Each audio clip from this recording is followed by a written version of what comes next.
welcome to Smash Writing, and we are back again with another cyborg robots adventure. I'm Paul. This is Justin, and Justin, which film are we reviewing today? Battle Angel Alita. Actually, Alita The Battle Battle Angel. Angel, yeah. This is a movie I've been wanting to watch since 2019. Not 5 years 2014. later, I'm here. See, when you're a reviewer, you have so many films. Like, I don't even like watching movies. Like, if I'm tired, I'm like, I don't watch this film because I'm like, wait, no, this could be an idea. No. So then it gets, put onto a list of films I want to review. Well, we're, May 18th, 17th, something like that? Yeah. I've got 6 movies I gotta watch in the next week.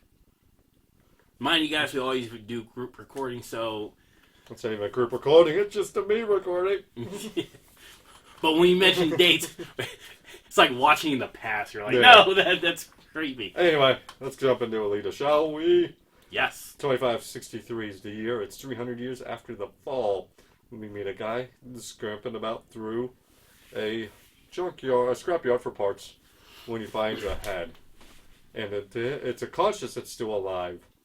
So he takes it home and he hooks it up to a body and wakes her up. We find out she wakes up the next day in his bed. It takes her a little bit to get used to the new body. She goes downstairs and we find the doctor is helping out another amputee with his robotic parts. She goes and she introduces him. We introduced to Dr. Ito is his name. Yeah. And his assistant nurse. And then we find out a little bit whenever she doesn't have any memories of the life before. And he goes, it'll take some time for it to come to you eventually. And they take her outside, and we find out that they live in a place called Iron City that's beneath the Sky City, Salem. And most importantly, you can't go up there.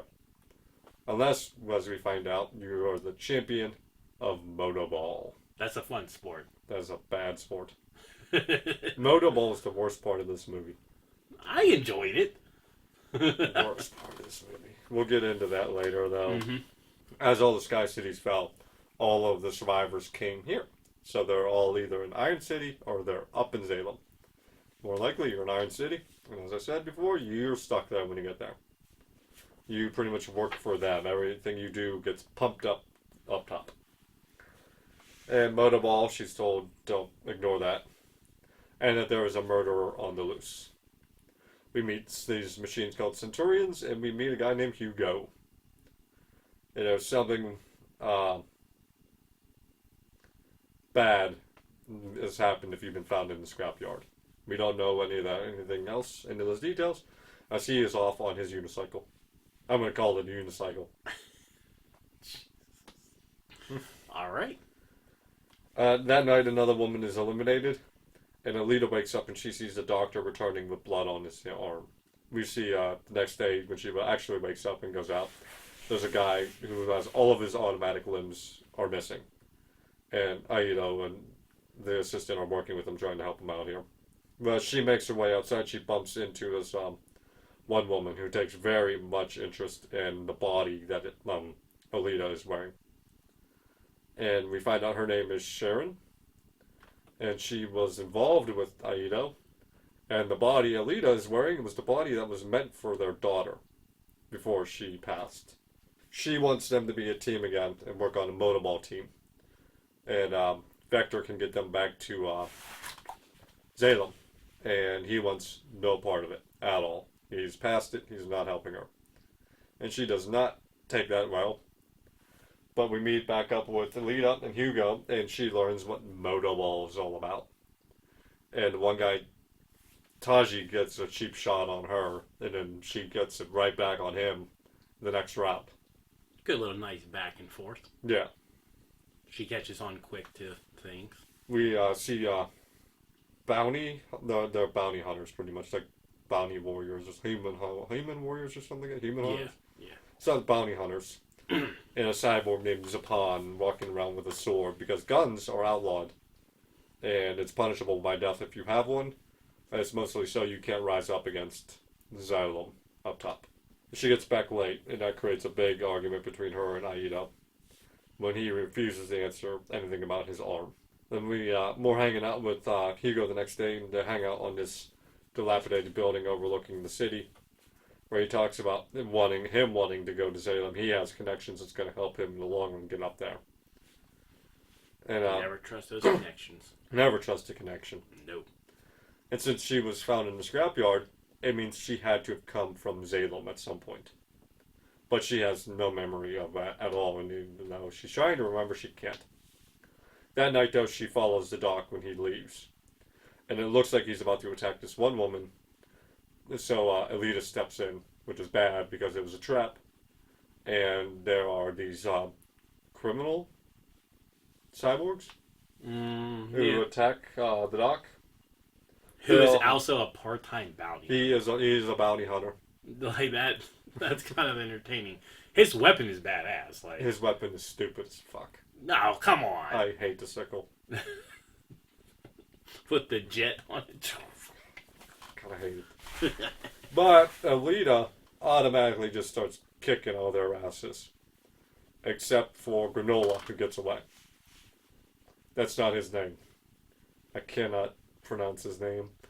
I couldn't even spell his name. It was not on screen long enough for me to spell his name. So I just leaned into it, and we're just going to ride with every G name I could possibly imagine. They're called Hunter Warriors, and they act as cops. And those all had bounties, and he's collecting the cash.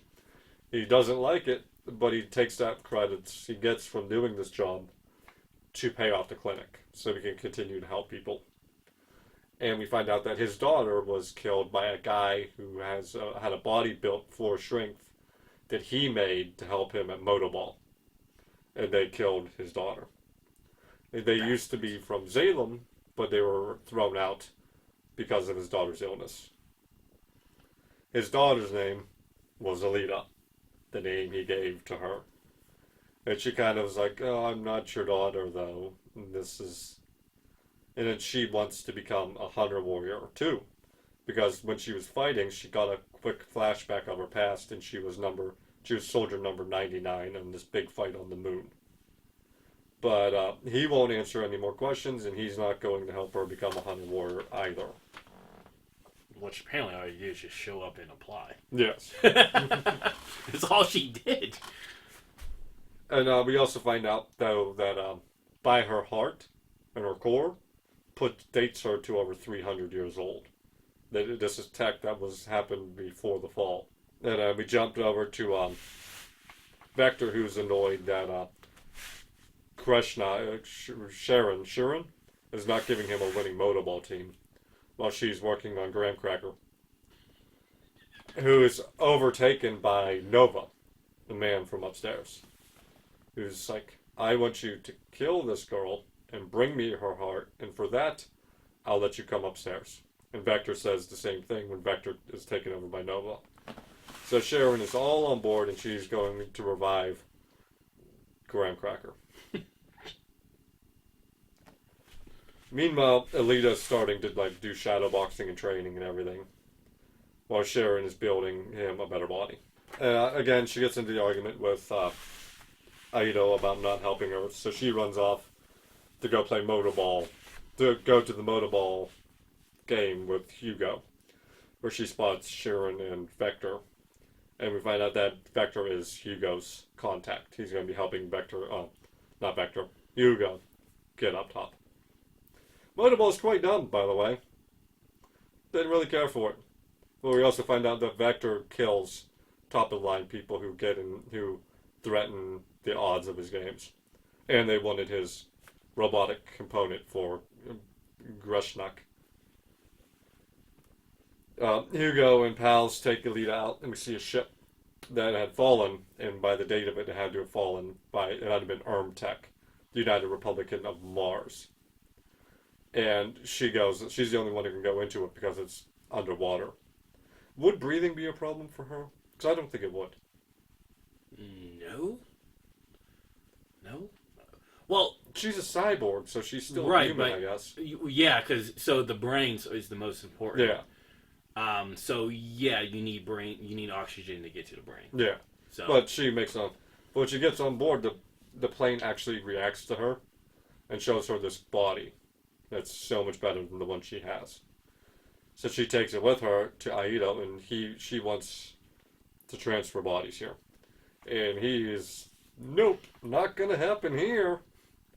That's a body of a berserker.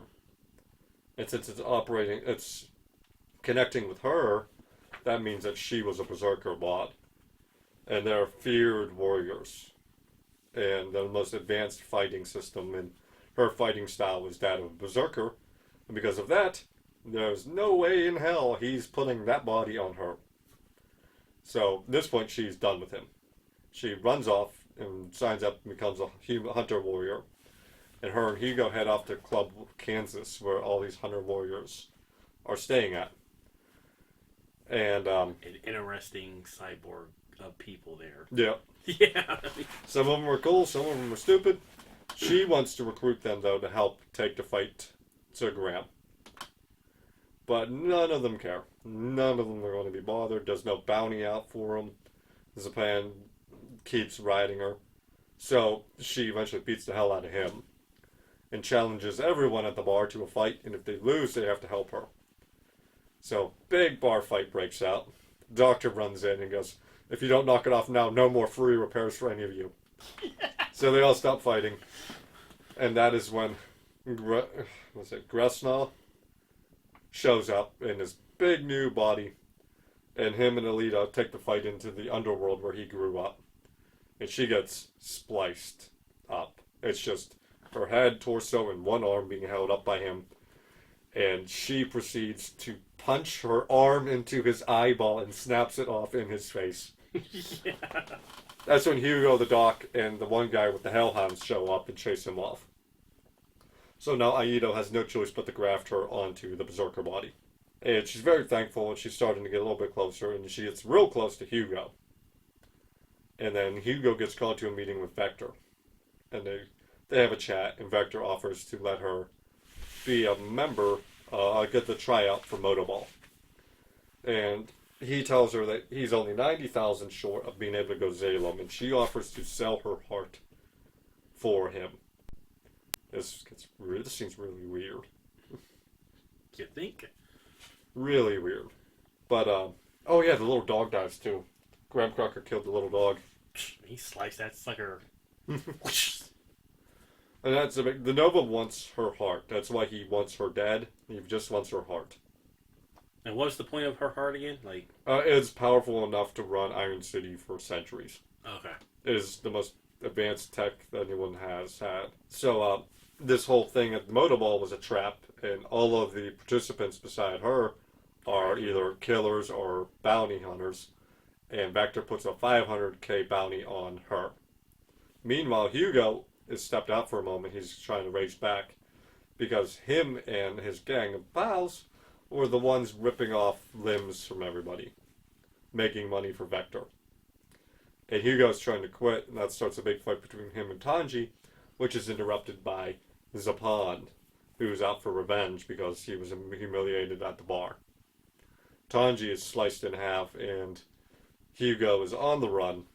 He calls her for help, but she's trying to fight off all the people at the Motoball game. So she ends up, that's down to just 3, and she escapes the course, heading to the church where Hugo's going to. I thought so much better of Screwhead. I had so much shame on you, Screwhead. Shame. Jesus. So she ends up having to fight them off along the way. And she makes it to church with Zapan and Hugo when the bounty's placed on Hugo, which is now a problem. Because she can't interfere with Zapan, who's hunting a bounty, because that's against the bounty code. And she is sickened by the idea that he did this, but he's like, I just stole parts, I didn't kill anybody. In my head at this point, it's like, kill them both. And okay, first off with Hugo as well, like, how bad it sucks is, like, it's bad enough, like, it's cool, like, you know, somebody gets injured and their brain can be saved in their face, they can become a cyborg, Yeah. or have robotic parts. Then you got these little motherfuckers that's gonna rob you of your robotic parts. Oh man, it's so cool, I just got this new arm. Oh, wait, somebody's trying to rob me for it. It's like, I get it, like, they point out this point, like, oh, it corrupts even the best of us. Like, no, fuck you. I'm hurrying for money, let me take your arm to the junkyard. Zapan ends up stabbing him in the gut, and she grabs him and races him into the church. He's not going to survive, though. When Sharon shows up, and she tells, oh no, what was his name? Vortex? Mm-hmm. That she can't find him. And she helps take his head and hook it up to her body. So she's keeping the head alive when she steps outside. The Centaurans scan him, read him as dead, so award the bounty to her. And Zapan he knows what's happening when the Centaurans can't really read what's happening. So he tries to grab the head. And this causes the Centaurans to turn on him because he's interfering with her bounty now. And she's like, you heard him. She grabs his sword and slices half his face off.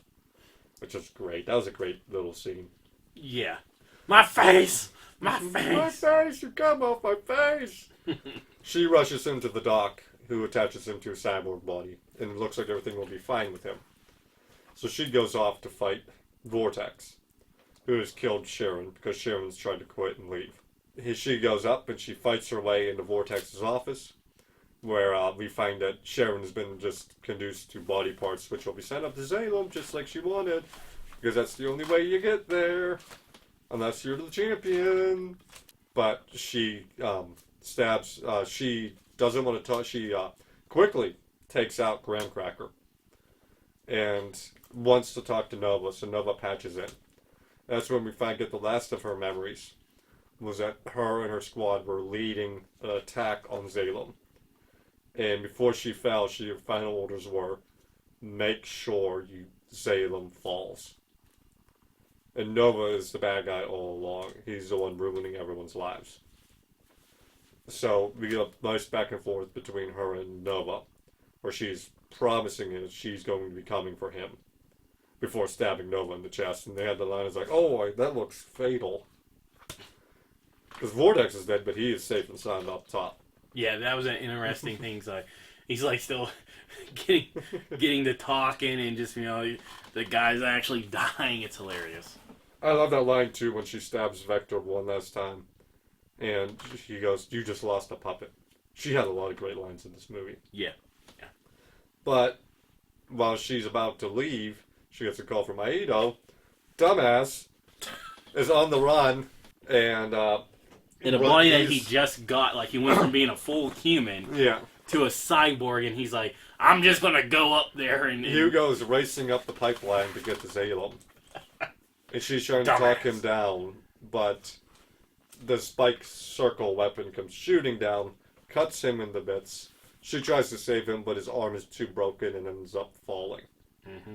Thank you for saving me. Splat.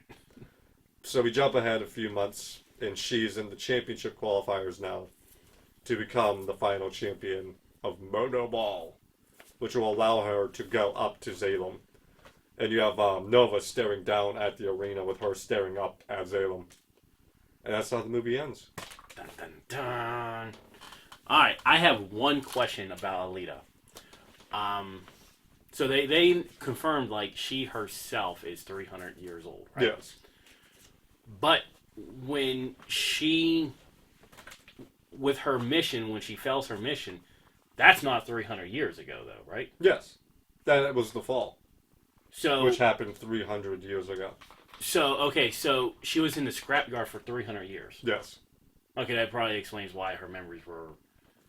But then her brain was intact. So, the way this society... Let me get this all right to fully understand. The way this society works with cyborg parts and all that, if your brain can be saved, you can be turned into a cyborg. Yeah. So, Alita at one point was just a normal human. Yes.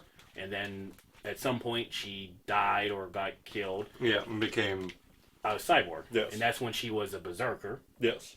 And she went on to the mission. Her crew got destroyed, so she then fell and sat in that scrapyard for 300 years. Yes. Okay. Alright. That's what I was like... That's the only really part of this film I was like so lost at, because I'm like, wait, did her actual battle happen 300 years ago, or did it just happen and she was just off into the junkyard? But yeah, okay, that got that taken care of. This is a little bit different than our last AI type of film. Yeah. This one kind of... This isn't really AI. This is more cyborg. Yeah, that's true. The difference between robot and cyborg is cyborg has to have authentic parts. Yeah. You basically have to be a human that needs robotic parts to be enhanced. Now, let's talk about the big controversial thing that I said in this. Graham cracker? No. Motorball.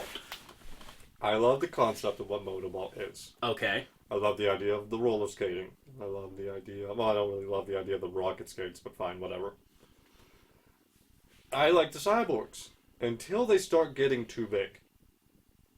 Because the bigger they are, the slower they should go.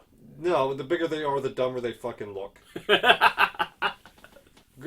Graham Cracker never looks like a threat. He just looks like a big, amorphous fucking thing. Zapan looked scarier than him.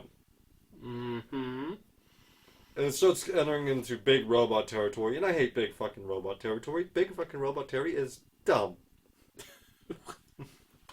But the sport itself was fun. Yes, until they started like, here's a big robot, here's a whatever the fuck this thing is. Junkyard. Screwhead was perfect. The guy with the devil dogs was perfect. Zapan is fine. He's pushing a little bit, but he's fine. But then he started like, what the fuck was that one guy? He had like 3 wheels in his chest. Like, what the fuck was that?